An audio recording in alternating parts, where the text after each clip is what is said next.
Suzuki Ertiga 1.5. 100k ng Odo 5 years. At ang alternator belt ay sira na. So, mas maganda every 70,000 kilometers magpalit na kayo.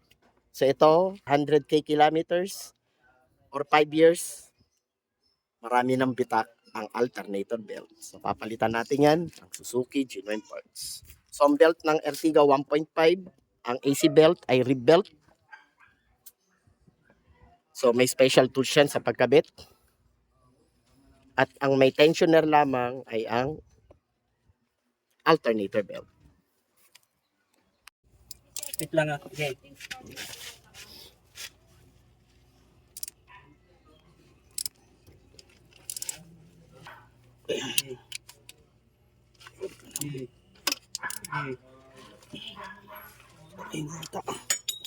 Okay. Nakabit na natin ang AC belt.